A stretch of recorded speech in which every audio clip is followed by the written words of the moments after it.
Alright guys, coming at you today with some sad news. Lindner has just passed away. Now, if you don't know Joe, he was an influencer, content creator, and a pretty good bodybuilder. And this is terrible news because he was only 30 when he passed away. His girlfriend posted on social media saying it was an aneurysm, which is a weakening of the blood vessel. Think of an aneurysm as a bulging of a weakened area in a blood vessel, and then that weakened area bursts. And the most common causes of these aneurysms is high blood pressure. Now, the first thing that we look to is anabolic steroids because Joe has always been open about his use of steroids. That being said, he has always been against other people using them and always advocated people to stay natural. He's also been very outspoken against trenbolone, which is like the worst steroid of all that pretty much kills people. He's openly admitted to abusing steroids in the past, but has confirmed that recently he's just been on HRT and has significantly lowered the dose. But the question still remains, was the damage already done? We know that there might be a link between steroid use and brain aneurysms, especially because taking steroids can increase your blood pressure. One drug which they are certain that causes brain aneurysms is cocaine. Now, of course, this could have not been caused by steroids whatsoever, but we can only conclude at this moment that steroids might have played a part in it happening. But here's a couple other considerations. Joe was shredded 365 days a year. He was never over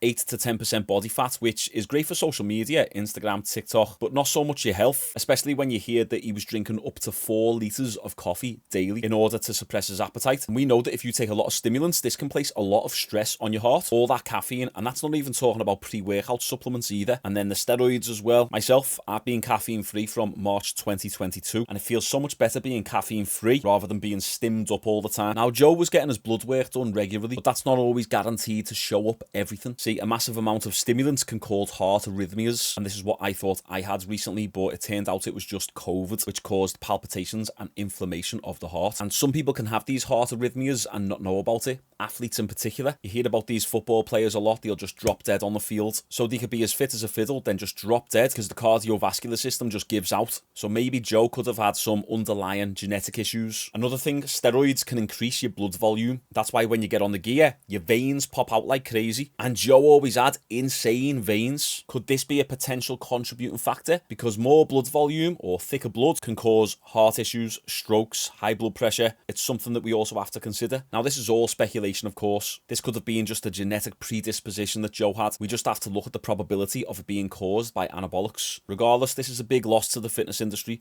Joe Aesthetics was really fun to watch. He was a very big character, big personality. He was full of life in his videos, very animated and very funny. You never really heard anyone have anything bad to say about him, nor would you ever hear him talk bad about anyone else. And being only 30 years old is way too young to go. I'm 35 myself. It's so sad that someone with the whole life ahead of them has went so young. But this is one thing we have to think about. If this was influenced by taking steroids, then they're decisions that you have to live with for the rest of your life. So if you are contemplating going on steroids, maybe just think twice, because decisions that you make now could affect you in 10, 20 or 30 years time. Anyway, very sad situation. Comment down below your thoughts on this. Rest in peace, Joe Lindner.